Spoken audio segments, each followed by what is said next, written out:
Assalamualaikum warahmatullahi wabarakatuh. Alhamdulillah, alhamdulillahilladzi hadana li hadza wa ma kunna linahtadiya laula an hadana Allah. Asyhadu an la ilaha illallah wa asyhadu anna Muhammadan abduhu wa rasuluh. Allahumma salli wa sallim wa barik ala sayyidina Muhammadin wa ala alihi wa sahbihi ajma'in. Amma ba'd. Alhamdulillah, para alim ulama, para imam, ustaz-ustaz, tengku-tengku, guru-guru kami, para orang tua kami, seluruh pendengar Radio Republik Indonesia, Radio Baitur Rahman, dan seluruh radio swasta lainnya, dan seluruh jamaah telah berhadir di tempat mulia ini. Alhamdulillah, kita bersyukur kepada Allah atas segala limpahan karunia dan nikmat yang Allah berikan kepada kita. Ya Alhamdulillah, Allah Subhanahu wa ta'ala masih perkenankan kita dengan berbagai macam nikmat, sehingga dengan nikmat-nikmat tersebut kita dapat melakukan berbagai macam aktivitas ketaatan kita kepada Allah Subhanahu wa ta'ala. Dan tentunya kita selalu berharap agar semua usaha-usaha ketaatan yang kita kerjakan senantiasa mendatangkan ridha daripada Allah Subhanahu wa ta'ala. Amin ya rabbal alamin. Salat beriringkan salam senantiasa tercurahkan kepada junjungan kita baginda Nabi besar Muhammad sallallahu alaihi wasallam, para keluarga dan sahabat-sahabatnya yang telah memperjuangkan agama ini, membawa kita menuju kepada kebaikan, kepada keselamatan dunia dan akhirat. Sidang jemaah dirahmati Allah, alhamdulillah kembali Allah pertemukan kita pada malam hari ini untuk sama-sama kita belajar tentang perkara agama kita lewat hadis-hadis daripada baginda Rasulullah sallallahu alaihi wasallam yang dihimpun oleh Al-Imam An-Nawawi rahimahullahu ta'ala di dalam kitab fenomenal yang beliau tulis, yaitu kitab Al-Arba'un An-Nawawiyah, yang di dalamnya berisikan 42 hadis yang merupakan pokok-pokok utama dalam agama, landasan utama dalam agama kita.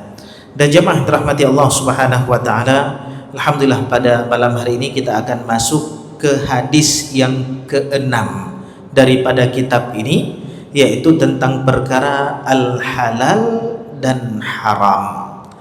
Qala al-musannifu rahimahullahu ta'ala wa nafa'ana bi'ulumihi wa ulumi sa'iri masyayikhina fid daraini amin.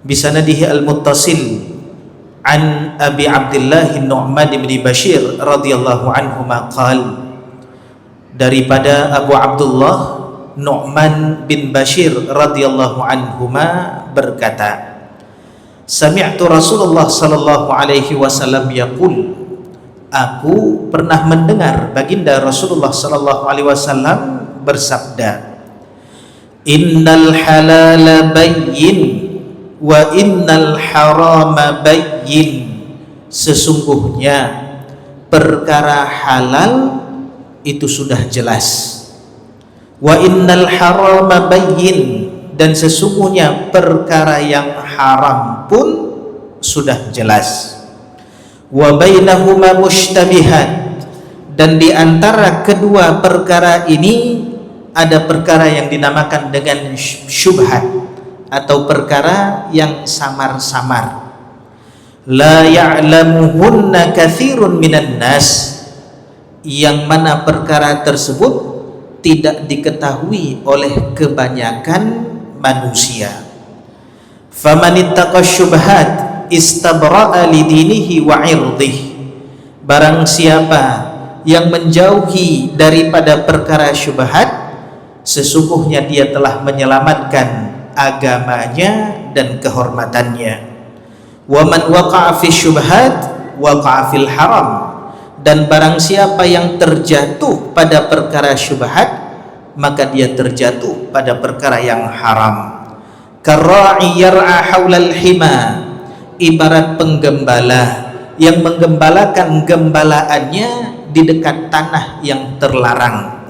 Yushiku ayyaru ta'afih, maka dikhawatirkan gembalaannya tersebut akan terjatuh di dalam tanah yang terlarang tersebut atau jurang. Ala wa inna likulli malikin hima, dan sesungguhnya setiap raja itu punya daerah terlarang. Wa ala wa inna himallahi maharimah, dan sesungguhnya daerah terlarang yang tidak boleh dimasuki oleh orang-orang daripada daerah larangan Allah adalah perkara yang diharamkannya. Ala wa inna fil jasadi mudghah, sesungguhnya di dalam jasad ada segumpal daging. Idza salahat salahal jasadu kulluh, apabila ini perkara baik maka baiklah seluruh anggota tubuhnya. Wa idza fasadat fasadal jasadu kulluh, dan apabila dia buruk maka seluruh jasadnya pun ikut buruk. Ala wahya al-qalb, dia itu adalah hati.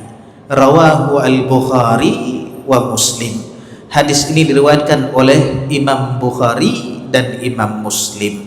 Sidang jemaah dirahmati Allah Subhanahu wa taala, sebagaimana yang biasa kita lakukan, kita akan membagi menjadi 3 dalam setiap hadis yang kita bahas.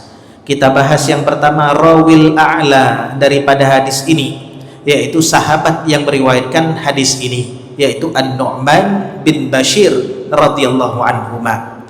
Kemudian yang kedua, kita akan mengambil durus al-mustafadah, pelajaran yang dapat kita ambil daripada hadis ini, fiqhul hadis. Dan yang terakhir, kita mengambil sedikit daripada ilmu mustalahul hadis sebagai pegangan kita untuk mengetahui daripada perkara hadis. Jemaah dirahmati Allah Subhanahu wa taala, hadis yang baru saja kita bacakan tadi disebutkan oleh Syekh Mustafa Dibbugha ketika mensyarah hadis ini. Beliau mengatakan, hadzal hadis mujma'un ala 'azimi mawqi'ih wa kathrati fawaidih. Hadis ini disepakati, terkumpul di dalamnya betul-betul banyak perkara-perkara yang penting dan perkara-perkara faidah yang dapat kita ambil.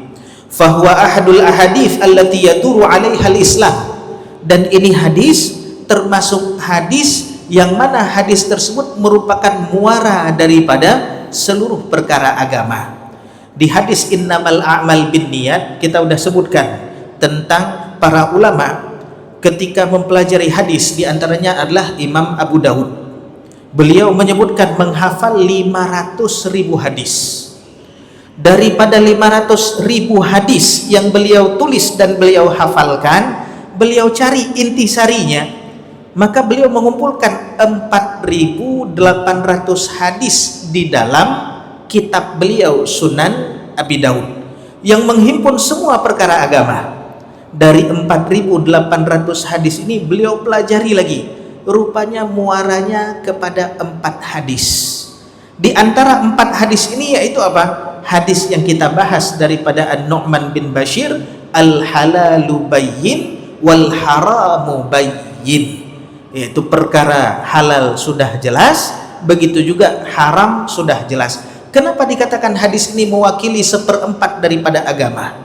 Karena jemaah dirahmati Allah, kita beragama yaitu menjalani kehidupan kita di atas standar yang Allah berikan, yaitu halal dan haram. Dan di antara kedua ini adalah perkara syubhat.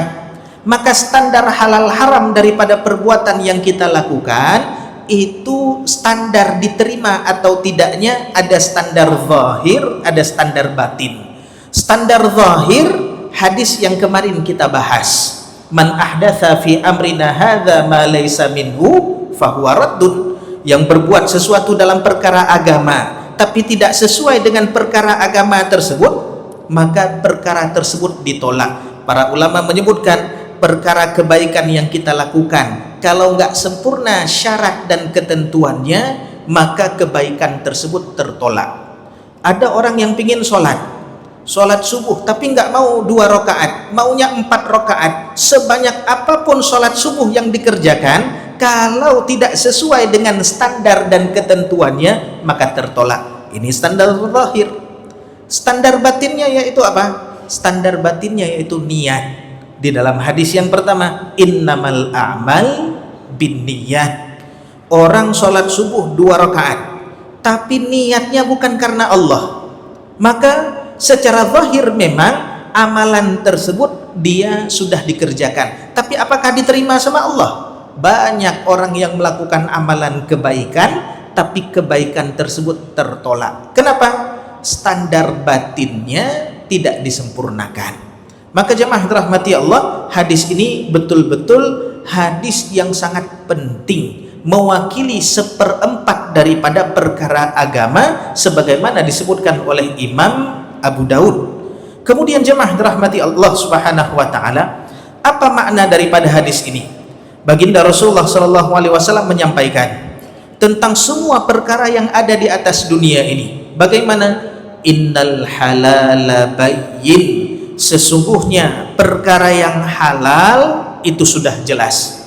Dari mana kita mengetahui perkara tersebut halal? Al-Imam Nawawi, beliau juga punya syarah daripada kitab Arba'in beliau ini. Beliau menyebutkan perkara yang halal diketahui kehalalannya dari dalil-dalil yang menyebutkan secara jelas kehalalan perkara tersebut.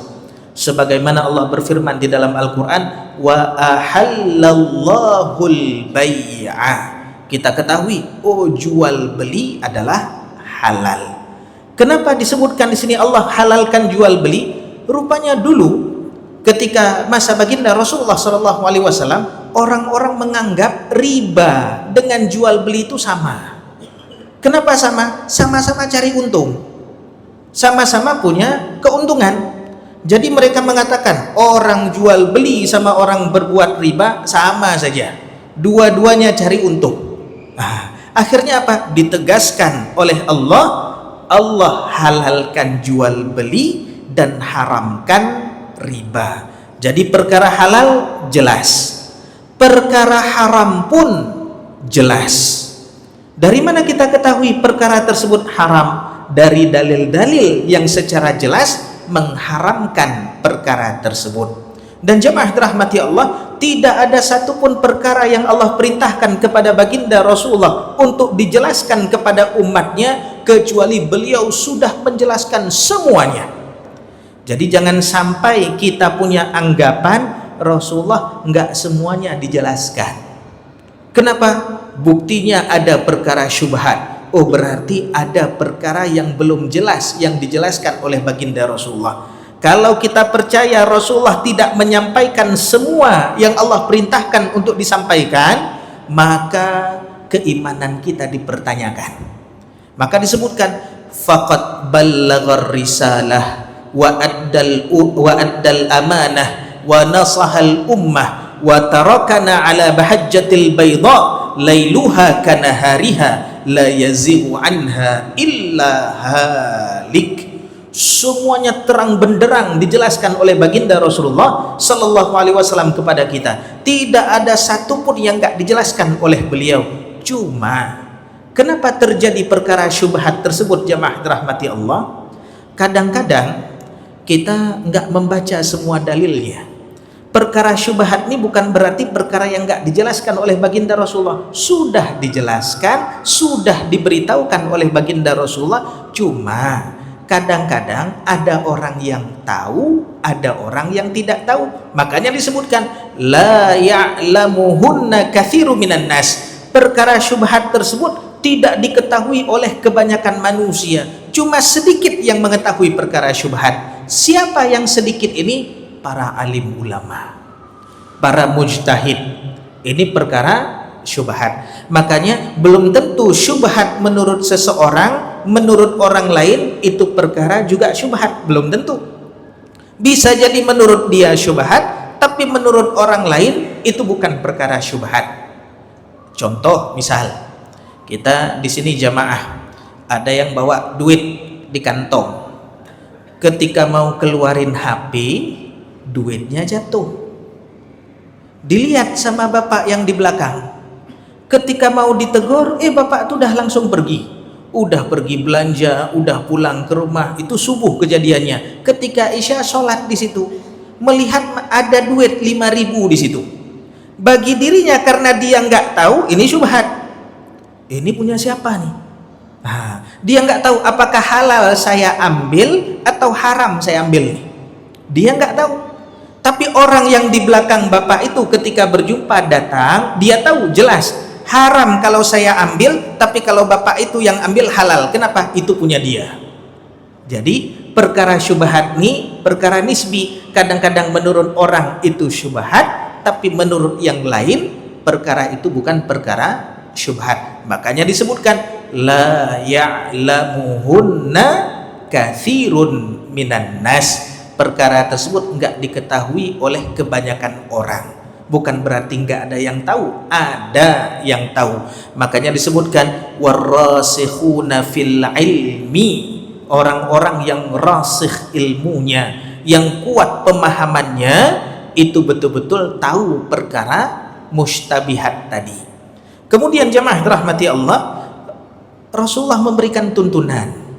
Kalau kita berada dalam perkara syubhat, apa yang mesti kita lakukan? Maka Rasulullah memberikan tuntunan, famanittaqa syubhat, barang siapa yang menjaga dirinya, menjauhkan dirinya daripada perkara syubhat, istabra'a lidinihi wa irdih, maka sesungguhnya dia telah menyelamatkan dua hal.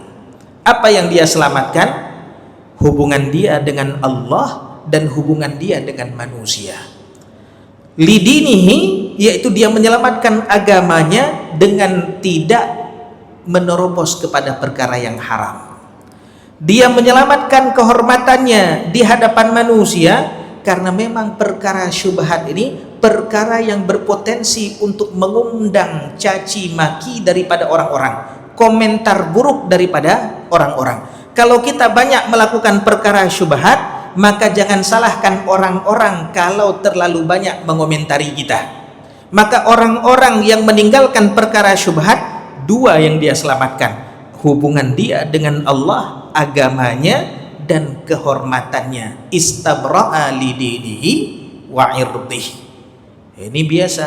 Coba lihat orang yang banyak mengambil nggak tahu itu halal, nggak tahu itu haram, pasti orang banyak komen. Maka kalau ditinggalkan, dia menyelamatkan kehormatannya.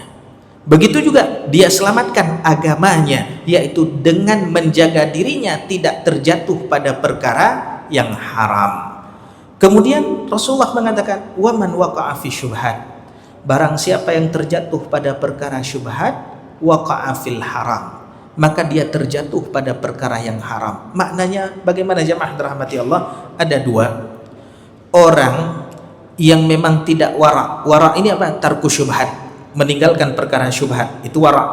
Sebagaimana kita lihat bagaimana salafun salih, Abu Bakar As-Siddiq radhiyallahu an, di dalam kitab Riyadhus Shalihin disebutkan daripada Sayyidah Aisyah radhiyallahu anha, anak beliau sendiri, kana li Abi Bakr As-Siddiq radhiyallahu anhu ghulamun yukhriju lahul kharaj.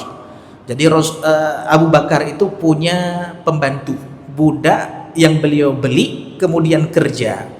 Ketika kerja dapat hasil, itu diberikan kepada tuannya, yaitu Abu Bakar As-Siddiq. Maka ketika itu faja'a yauman bi syai'in fa'akala minhu Abu Bakrin. Ketika pulang budak ini dengan membawa sesuatu makanan, maka Abu Bakar langsung memakan makanan tersebut. Faqala lahul ghulam. Kemudian ini pembantunya ini mengatakan kepada Abu Bakar. Biasanya Abu Bakar itu apa? Beliau setiap ada yang bawa kepada beliau daripada pembantunya ditanya, ini apa? Dari mana? Tapi ketika itu langsung dimakan oleh Abu Bakar. Kemudian pembantunya ini mengatakan, tadri ma haza? Tahukah engkau apa yang aku bawa ini? Kemudian mengatakan, faqala Abu Bakar, ma huwa? Memang apa yang kamu bawa ini? Ini kan makanan. Apa jawaban daripada pembantunya?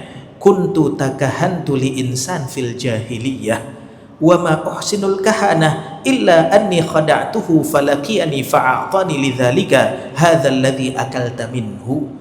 Rupanya pembantunya ini main dukun. Ada orang yang datang, dia tebak-tebakan terhadap orang yang datang tanya sesuatu kepada dia, rupanya perkara tersebut betul, rupanya dikasih hadiah, dikasih makanan, dibawa pulang, dimakan sama Abu Bakar. Itulah yang kau makan.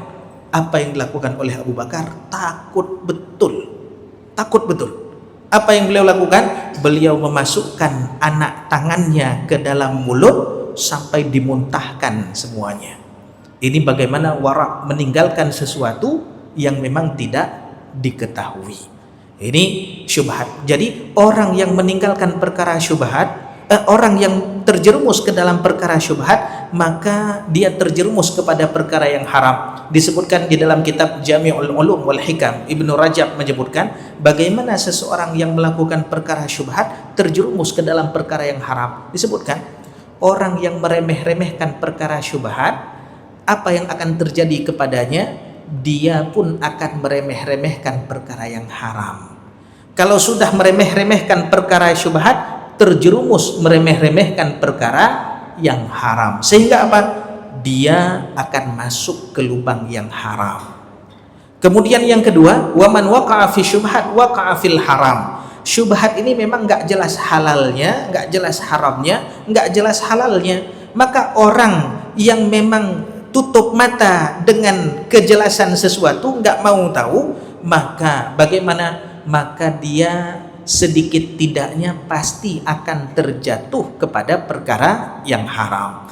Kemudian diumpamakan oleh Rasulullah karra'i yar'a haulal hima, ibarat penggembala kambing ketika mengembalakan kambingnya di atas bukit, itu ada jurang. Apa yang dilakukan oleh penggembala? Dibuat batas, jangan dekat-dekat dengan batas tersebut. Walaupun kalau masuk ke batas tidak terjatuh, tapi dijaga jangan dekat-dekat dengan batas tersebut.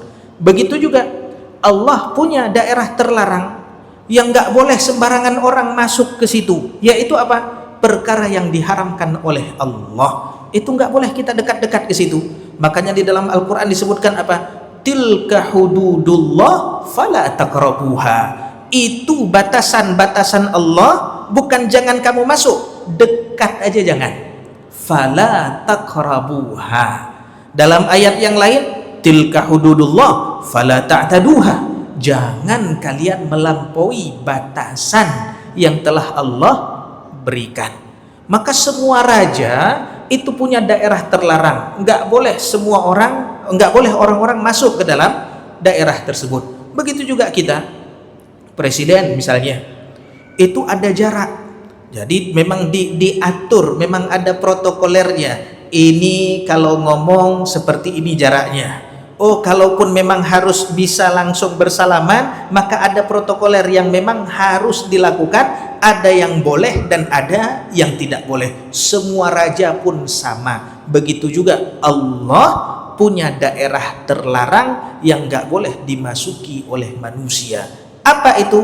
Ala wa inna himallahi maharimah. Daerah terlarang bagi Allah, daerah terlarang daripada Allah itu yaitu apa? Sesuatu yang diharamkan oleh Allah Subhanahu wa ta'ala. Kemudian jamaah dirahmati Allah, di akhir hadis ini hebatnya baginda Rasulullah ketika mengajarkan kepada kita. Kita kadang-kadang perkara yang halal kita nggak tahu, perkara yang haram kita nggak tahu. Rupanya ada yang dititipkan oleh Allah kepada kita. Dengan titipan tersebut kita tahu kita boleh melakukan atau tidak. Yaitu apa? Disebutkan di sini ala wa inna fil jasadi mudghah. Sesungguhnya di jasad kita itu ada segumpal daging. Daging ini daging maknawi, bukan daging yang zahir. Idza salahat salahal jasadu kulluh wa idza fasadat fasadal jasadu kulluh. Ini disebutkan oleh para ulama sebagai malikul a'dha, raja daripada anggota kita, yaitu apa? Hati. Makanya di dalam kitab Bidayatul Hidayah disebutkan di seluruh anggota tubuh kita itu ada 7 anggota tubuh yang betul-betul harus kita jaga, pintu daripada segala keburukan. Apa 7 ini? Mata, telinga, lisan, mulut, perut, tangan, kemaluan, kaki. Ini 7 anggota nih. Ini 7 anggota nih betul-betul jaga. Bagaimana caranya? Beliau menyebutkan di dalam kitab Bidayatul Hidayah, fa in aradta hifdzal jawarih, kalau kalian betul-betul ingin menjaga anggota tubuh kalian yang 7 tadi, fa'alaika bitathhiril qalbi, maka hendaklah kalian membersihkan hati kalian. Rupanya apa? Hati inilah yang mengontrol daripada anggota-anggota tubuh kita. Orang yang hatinya baik, jemaah rahmati Allah, walaupun yang didengar buruk tentang orang, dia akan berusaha berhusnudzan kepada orang yang didengar tersebut. Tapi kalau orang hatinya buruk, jangankan keburukan, kalau dia dengar kebaikan tentang orang lain, karena hatinya buruk, dia pun akan mencari 1000 alasan untuk menjelek-jelekkan yang didengarnya tersebut, walaupun yang didengarnya baik. Orang kalau hatinya baik, melihat sesuatu, dia kok buat ini, dia akan cari 1000 alasan untuk berhusnudzan kepada orang tersebut. Ketika melihat misal ada orang habis sholat subuh, kok sholat lagi dia, kalau hatinya baik nggak langsung menghujat, dia mikir loh, oh mungkin dia kemarin tinggal sholat subuh, atau apa, dia cari 1000 alasan. Bukan untuk menghujat dulu, tapi apa? Untuk mencari alasan bagi saudaranya jangan sampai mendapatkan keburukan daripada lisan ataupun daripada dirinya.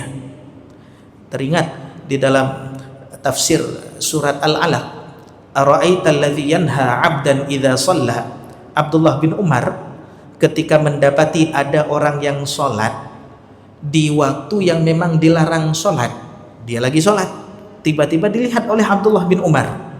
Pingin Abdullah bin Umar langsung negur orang tersebut, rupanya terhenti dengan kalimat ini, apakah engkau tidak memperhatikan seorang hamba yang melarang hamba yang lain untuk melaksanakan sholat?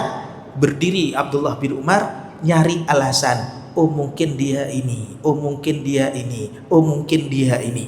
Setelah mencari banyak alasan, mulai lapang hatinya. Kalaupun ingin bertanya, tabayun, tadi sholat apa?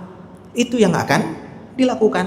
Itu kalau orang hatinya baik. Maka hati ini, jemaah rahmati Allah, betul-betul merupakan malikul a'dha. Apa kata para ulama? Hendaklah kalian betul-betul memperhatikan kebersihan, kemurnian daripada hati. Kenapa? Karena disitulah tempat Allah memandang seorang hamba. Innallaha la yanzuru ila suwarikum wala ila ajsamikum, atau kama qala Rasulullah sallallahu alaihi wasallam, walakin yanzuru ila qulubikum, dalam riwayat lain wa a'malikum. Allah enggak melihat bagaimana rupa kita. Rupa kita pun kita enggak bisa milih, Allah yang ngasih. Ada yang kulit putih, kulit hitam dan lain sebagainya. Dulu jemaah rahmati Allah, ada seorang sahabat bernama Julaibib. Itu udah kulit hitam, nggak punya harta, nggak punya apa-apa. Rasulullah datang kepada Julaibib, mengatakan kepada Julaibib karena berkhidmah kepada Rasulullah, apakah kamu mau menikah? Apa jawaban Julaibib? Enggak ya Rasulullah. Ditanya lagi, apakah kamu mau menikah? Enggak ya Rasulullah. Ditanya lagi, alla tazawaj, apakah kamu menikah wahai Julaibib? Baru Julaibib ubah jawabannya, siapa yang mau menikah sama saya wahai Rasulullah? Saya nggak punya keluarga, saya nggak punya harta, saya nggak punya apa-apa. Apa kata Rasulullah? Oh, ini mau menikah. Kalau begitu pergi ke rumah salah seorang daripada orang Ansar yang punya anak perempuan yang siap menikah. Maka ketika diutus, datang utusan Rasulullah kepada rumah pembesar ini, kemudian bertanya, saya utusan daripada Rasulullah, benarkah kalian punya anak perempuan yang ingin menikah? Cepat-cepat orang tuanya bilang, ya kami punya anak perempuan yang ingin menikah. Dikiranya Rasulullah ingin menikahi anak perempuan tersebut. Rupanya ketika dikasih tahu, oh bukan untuk Rasulullah, tapi untuk Julaibib. Apa jawaban orang rumah? Oh kalau gitu kami mikir-mikir dulu. Nah ini karena mendengar nama Julaibib. Akhirnya apa? Perempuan ini perempuan salehah mengatakan kepada kepada orang tuanya, siapa yang datang? Utusan Rasulullah. Apa kata utusan Rasulullah? Karena katanya engkau mau dinikahkan dengan Julaibib oleh Rasulullah. Kalau memang itu perintah Rasulullah, segerakan. Maka ketika setelah menikah, apa yang terjadi? Ada panggilan perang. Julaibib ikut berperang. Kemudian setelah selesai perang, Rasulullah dikumpulkan jasad-jasad daripada kaum muslimin untuk diselesaikan. Maka ketika itu Rasulullah bertanya kepada para sahabat, hal tafqiduna min ahad, apakah kalian ada kehilangan seseorang daripada kawan kalian? Para sahabat bilang, iya Rasulullah, si fulan, ini. Rasulullah tanya lagi, hal tafqiduna min ahad, apakah kalian kehilangan seseorang? Enggak, udah semuanya wahai Rasulullah. Hal tafqiduna min ahad, apakah kalian kehilangan seseorang? Mereka menjawab, enggak, udah semuanya wahai Rasulullah. Waktu itu Rasulullah bilang, saya kehilangan Julaibib. Baru sibuk orang-orang cari mana Julaibib. Rupanya ketika dicari, betul jasadnya itu tertutup dengan 7 orang kaum musyrikin yang sudah dibunuh oleh Julaibib. Apa yang dia lakukan oleh Rasulullah? Diangkat Julaibib dengan tangan beliau, dikebumikan oleh baginda Rasulullah. Rasulullah pun mengatakan, huwa minni wa ana minhu. Dia itu dari saya pun dari dirinya. Rupanya jemaah dirahmati Allah, Allah enggak pernah melihat bagaimana rupa kita. Allah enggak pernah melihat bagaimana fisik kita. Allah enggak pernah melihat kita kalau dikuliti semuanya, bentuk kita semua sama. Kalau kulit kita ini dikelupas, dikupas semuanya kulit kita, maka enggak tahu kita mana yang mancung, mana yang enggak mancung, mana yang putih, mana yang enggak putih, mana yang berbisul, mana yang semuanya sama. Di mana Allah melihat seorang hamba, bagaimana keadaan hatinya. Makanya di dalam Al-Quran disebutkan, yauma la yanfa'u malun wala banun illa man atallah biqalbin salim. Hari yang mana hari tersebut tidak bermanfaat. Harta enggak memberikan manfaat, anak keturunan juga tidak memberikan manfaat. Apa yang dapat memberikan manfaat? Illa man atallah, yaitu mereka yang datang kepada Allah dengan hati yang bersih, dengan hati yang selamat. Selamat daripada apa? Selamat daripada penyakit-penyakit hati. Makanya jemaah dirahmati Allah, penduduk surga itu enggak ada penyakit hati. Wa naza'na ma fi sudurihim min ghil. Kami cabut semua daripada hatinya, yaitu kebencian. Makanya enggak ada penduduk surga yang benci. Kita kalau ingin dapat surganya dunia, bagaimana? Di mana surga dunia itu? Surga dunia itu pada hati yang bersih, pada hati yang lapang, pada hati yang betul-betul murni. Itulah surga dunia. Kadang-kadang kita lihat ada orang yang memiliki segala-galanya, tapi ketika hatinya enggak selamat, enggak bisa merasa apa yang dia punya. Tapi ketika orang enggak punya apa-apa, tapi dia betul-betul hatinya bersih dan lapang, maka hakikatnya dia sedang berada di surga, walaupun hakikatnya dia sedang di dunia. Apa hubungan akhir kalimat ini yang disampaikan oleh Rasulullah dengan hadis tentang halal, haram, dan syubhat? Jemaah dirahmati Allah, rupanya hati ini punya potensi besar untuk membimbing seseorang kepada kebaikan, kepada yang halal ataupun kepada yang haram. Bagaimana? Jemaah dirahmati Allah, di dalam hadis yang lain Rasulullah ketika ditanya oleh sahabat tentang suatu hal, apa jawaban Rasulullah kepada sahabat tersebut? Rasulullah cuma mengatakan, istafti qalbak, tanya kepada hatimu, minta fatwa kepada hatimu. Sebenarnya kita sebelum melakukan apapun yang ingin kita lakukan, itu udah ada jawaban di hati. Ini saya tanda tangan ini boleh atau tidak nih? Ini saya keluarkan kata-kata ini boleh atau tidak nih? Ini saya berbuat ini boleh atau tidak nih? Sebelum di saat genting tersebut, kita harus bertindak boleh atau tidak. Mau tanya, ini susah nanya nih. Ini bagaimana? Apa yang mesti kita lakukan? Istafti qalbak, minta fatwa kepada hati kamu. Kita tanya nurani kita. Kenapa? Ini betul-betul bersih Allah berikan kepada kita yang namanya hati ini, sehingga betul-betul membimbing kita. Makanya baginda Rasulullah menyebutkan, annal abda idza adnaba dzanban nukitat fi qalbihi nuqtah sauda. Orang kalau melakukan sesuatu yang buruk, apa yang terjadi pada hatinya? Terjadi bintik hitam. Hatinya ini goyang.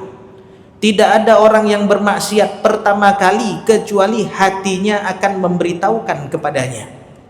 Orang nggak pernah berzina. Zina pertama kali, apa yang terjadi kepada hatinya? Goncang hatinya. Orang nggak pernah ngambil punya orang lain. Pertama kali dia mencuri, apa yang terjadi kepada hatinya? Goncang hatinya. Orang nggak pernah bunuh orang lain. Pertama kali dia membunuh, apa yang terjadi? Goncang hatinya. Maka dikasih sinyal oleh hati, jangan. Rasulullah pun pernah ketika ditanya oleh Wabisah bin Ma'bad, ketika ditanya apa itu kebaikan, apa itu keburukan, apa jawaban Rasulullah? Rasulullah jawab nggak panjang-panjang. Rasulullah hanya menjawab, albir, yang namanya kebaikan, matma'anna bihin nafs, yang membuat jiwa kamu tenang, itu kebaikan. Kemudian keburukan, apa itu keburukan? Yaitu mahaka fi sadrik, yang membuat jiwamu itu enggak tenang, wa karihta ayattali alaihin nas, dan kamu enggak suka kalau perkara tersebut dilihat oleh orang banyak. Maka sebelum kita melakukan sesuatu, ini kita tanya dulu kepada hati kita, tenang enggak kita melakukannya? Tentram enggak hati kita ketika kita melakukannya? Oh, kalau hati kita galau, kalau hati kita enggak kuat, kalau hati kita enggak tetap goyang, ragu, tinggalkan. Atau kalau perkara tersebut membuat kita malu, kalau dilihat oleh orang-orang, maka tinggalkan perkara tersebut. Tapi apa yang terjadi jemaah dirahmati Allah? Banyak orang yang tidak menghiraukan sinyal yang diberikan oleh hati ini. Banyak orang yang tidak menghiraukan dengan kata-kata apa? Allah, cuman ini pun Allah, nggak apa-apa, sikit aja. Allah, gara-gara Allah inilah terjadi perkara-perkara yang memang membuat harganya betul-betul mahal. Yaitu apa? Hati ini nggak bisa memberikan respon lagi kepada dirinya tentang perkara ini baik ataupun buruk. Makanya di akhir hadis ini Rasulullah memberikan, ala wa inna fil jasadi mudghah, dan sesungguhnya di dalam jasad kita ada segumpal daging. Kalau dia baik, baiklah seluruh jasad kita. Kalau dia buruk, maka buruklah seluruh jasad kita. Itulah hati.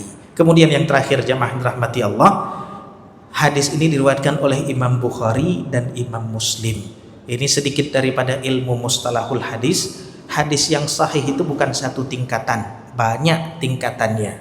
Syekh Mahmud Tohan dalam kitab Taisir Mustalahul Hadis menyebutkan ada 7 tingkatan hadis sahih. Yang paling tinggi tingkatannya yaitu apa? Di antaranya hadis ini yaitu mattafaqa alaihil Bukhari wa Muslim, yang hadis tersebut disepakati oleh 2 imam hadis besar, yaitu Imam Bukhari dan Imam Muslim. Maka jemaah rahmati Allah, nggak salah kalau Imam Abu Daud mengatakan hadis ini 1/4 daripada agama. Mudah-mudahan bermanfaat. Subhanakallahumma wa bihamdika asyhadu an la ilaha illa anta astaghfiruka wa atubu ilaik. Alafu minkum. Wassalamualaikum warahmatullahi wabarakatuh. اللهم صل على سيدنا محمد وعلى آله وصحبه أجمعين. Terima kasih Gibraltar. ذكرك وشكرك وحسن عبادتك. ربنا اغفر لنا ذنوبنا